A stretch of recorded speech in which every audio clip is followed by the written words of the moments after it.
Hi there, just taking a quick video of the Brother XL-3750 sewing machine with accessories. It's got this tray that slides right in here, but you do need to take this off.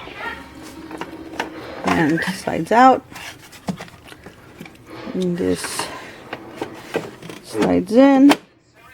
It's for measuring. It's got the manual. It's got the foot pedal, and I am limited on knowledge on what everything else is, but the most important thing is that it works. And so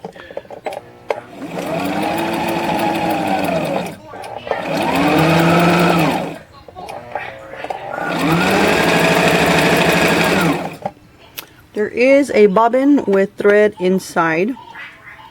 And you're welcome to send a message if you have any questions, want to guide me on doing certain things. It has been written with a marker here, the width and the upper tension. So that is something that's out of the norm, but seems like it does help.